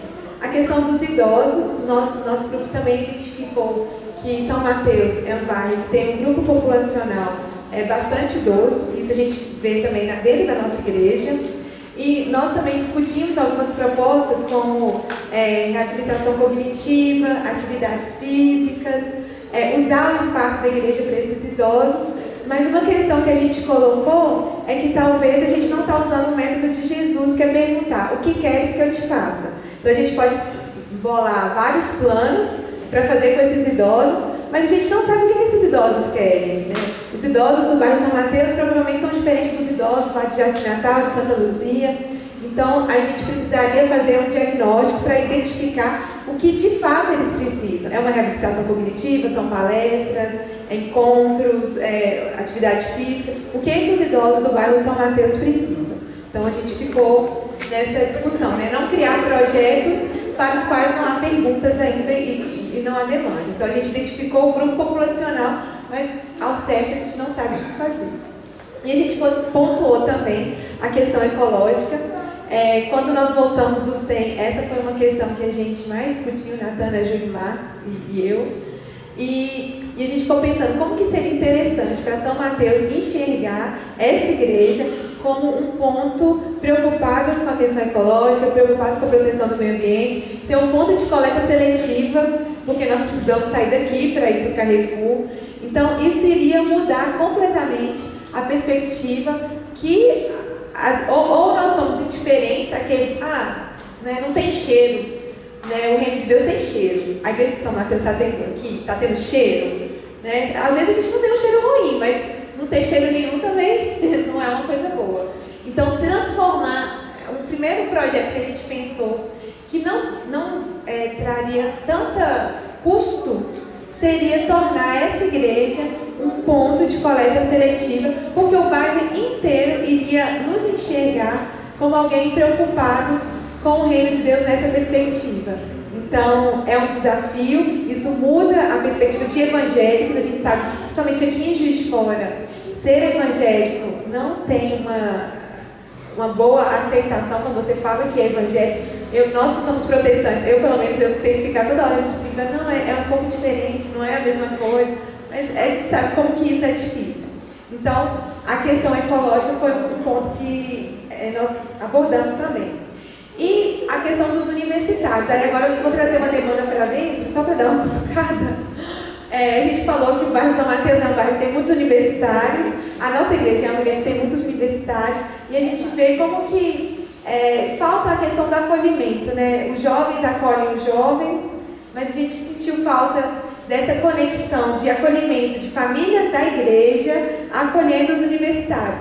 Como que nós vamos acolher os universitários do bairro, os universitários de Juiz de Fora, se nós não estamos acolhendo sequer os universitários da igreja, que são jovens cristãos? Então, e aqui na igreja a gente também tem idosos que estão se sentindo só. Então, tentar fazer essa conexão entre os universitários da igreja, os idosos da igreja e as famílias da igreja, para que haja essa troca de experiência. Então, assim, a gente trouxe uma demanda interna que é facilmente resolvida.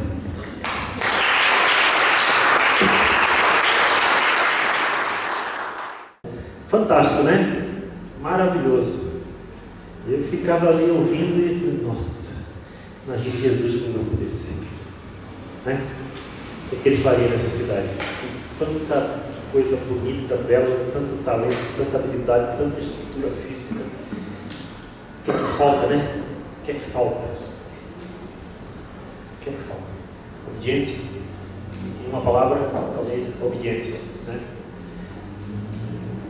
Que implica em renúncia, né? Mas como é que tem fé cristã sem renúncia? Não há possibilidade. A gente falou um pouco sobre isso ontem. Mas que bacana esse exercício, muito, muito jóia, muito jóia. Eu não sei o que a gente faz agora, a gente ora, né? Pede perdão, né? Acho que pede perdão, acho que você falou, né, sobre isso.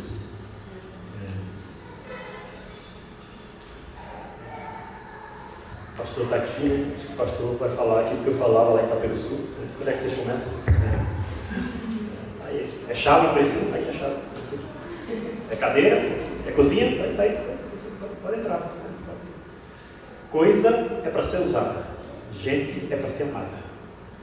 Não inverte isso nunca. Tá bom? Isso aqui não é para ser amado, é para ser cuidado. Você cuida, zela, tal, mas você não precisa amar, não. Agora as pessoas se amam. Né? Usa o banco, usa a cozinha, usa a estrutura. Então, uma boa parte da semana talvez fechada, né? Não pode ser o caso aqui, mas muitos estão fechados. Tudo isso aqui é recurso que Deus disponibilizou para essa comunidade. E disponibilizou para que isso aqui fosse meio para expressar o amor dele para as pessoas, né? Para acolher, para cuidar. Então é uma riqueza extraordinária, né? De recursos humanos, de estrutura física, que podem, vocês sabem o caminho para colocar isso a serviço das pessoas, a serviço da cidade. Muito bom. Vamos ficar em pé, vamos orar?